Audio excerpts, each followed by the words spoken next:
What's up, guys? Welcome to G Whiskey. My name is Jeff. This is a channel where I offer my thoughts and opinions on a specific whiskey, and if you stick around at the end, I'll be giving it a score as well. Today, we're not doing a specific whiskey, but we are doing a side-by-side. I've got two Benromach contrast expressions. I'll be tasting them, scoring them, and sharing my thoughts. Stick around.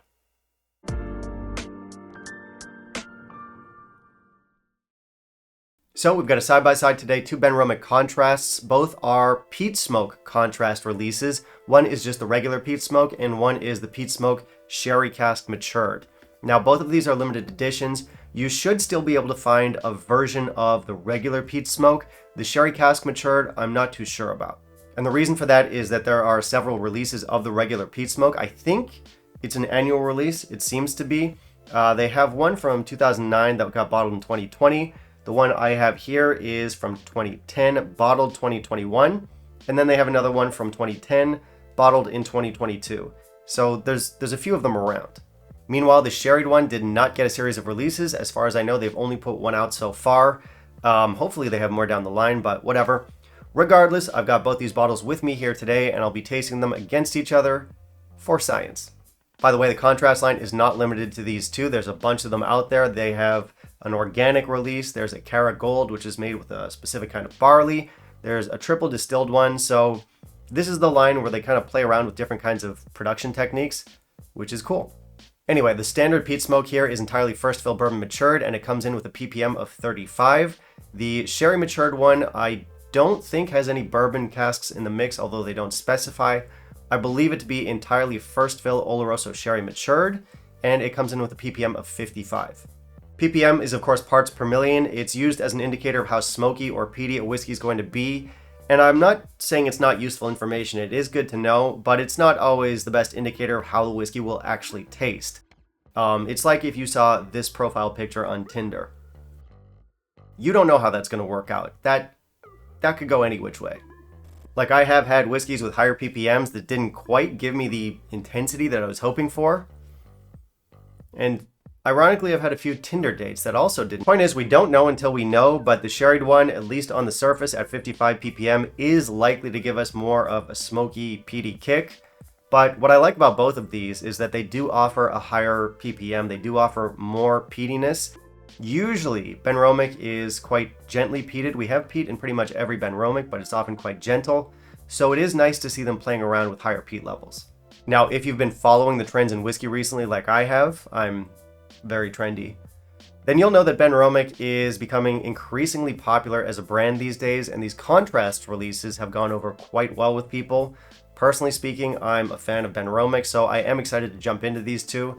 So let's do that now. In the meantime, if you'll kindly leave a like down below, that'd be greatly appreciated. Now, the specs are going to be the same for both of these bottles. They both come in at 46%. They're both non-chill filtered, and they're both natural color, which is nice to see. The standard Benromach line usually comes in at 43%. That extra 3% makes a difference. So a lot has been said about the rebranding that happened at Benromach a few years back. The old bottles look like this. Obviously, the new ones look like this. And people seem to have really strong opinions about it. I mean, fair play. I don't find the look that offensive. It doesn't bother me. I think it's fine. I think these bottles are fine. 3 out of 5 for presentation.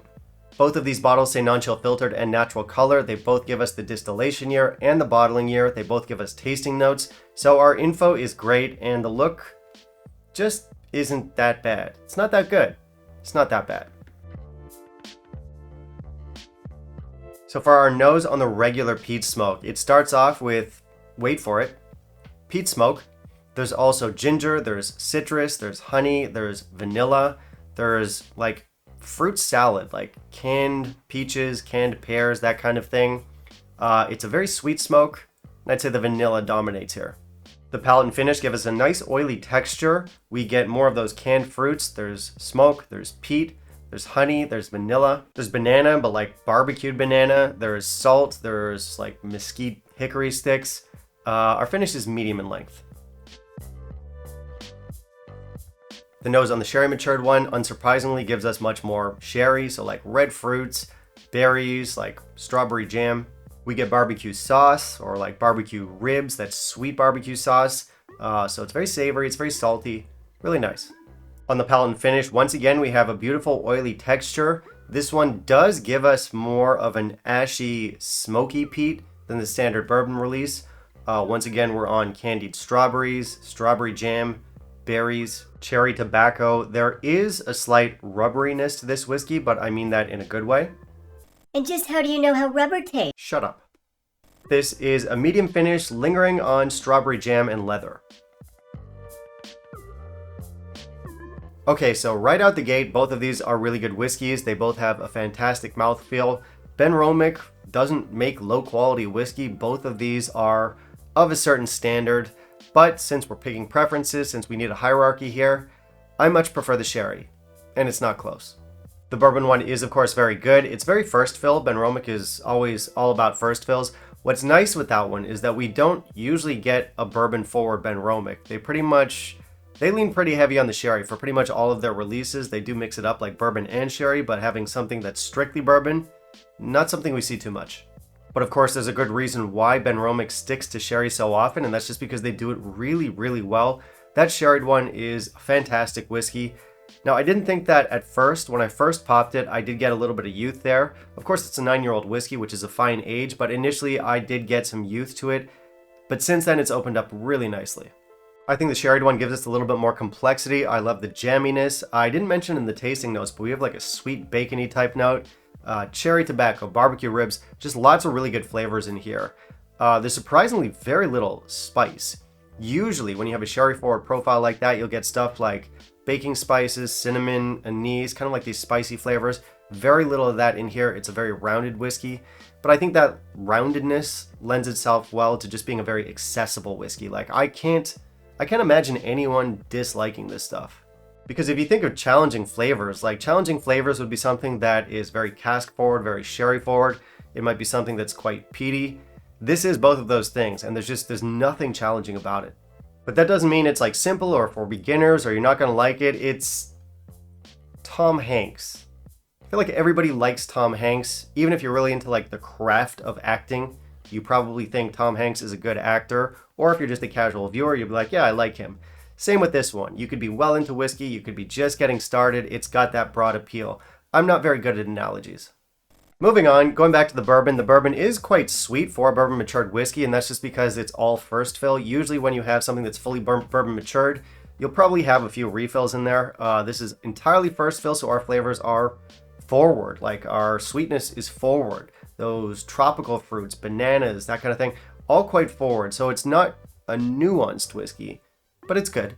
For scores, we'll start with the sherry. I'm gonna give the sherried one 89. I think it's a fantastic whiskey. It's not quite on the same level as some other Benromachs out there, for example, their cask strength releases or the 15, but it is really good. This one is on the sweeter, softer, more rounded side, despite being more peaty. I think if it's close to any other Benromach, I'd probably put it closest to the 15. Of course, this one has more peatiness. It's got more intensity than the 15, which sadly is 43%. It doesn't quite have the same level of sophistication, so I still do prefer the 15, but it's not far off. It's really, really good whiskey. As for the bourbon matured one, again, really good stuff, 86. Honestly, it's not quite as impressive, and as I said, there is a reason why Benromach sticks to sherry. They just do it so well, but the bourbon matured one is really well executed. We have the flavors, we have the texture, we have the intensity. Also a really good whiskey. So if you're going to check out just one, check out the sherried one, but if you want to check out both, great. They're well worth your time. As I said, Benromach is putting out some seriously good whiskeys these days. These are both recommended. I do think we're getting good value here. I wouldn't say these are like cheap, but they're definitely affordable. I wouldn't call them expensive. They give us the 46% that we should be getting with the rest of the core range. They showcase a different side to Benromach, where they're playing around with peat levels or production processes, and most importantly, they're delicious. So as far as I'm concerned, they're worth every penny. Okay, that is it for me today, guys. Thank you very much for watching. If you want to help support the channel, I do have the Patreon. Otherwise, you can like, comment, and subscribe. Always appreciated. And of course, I do want to hear from you. Have you tried either of these? The Peat Smoke Sherry Cask Matured. Maybe you've tried some of the others, the Cara Gold, the Organic, the Triple Distilled. What were your thoughts on those? Finally, down below in the comments, let me know what you want to see me review next, and I'll keep it in mind for my upcoming videos. Bye, guys.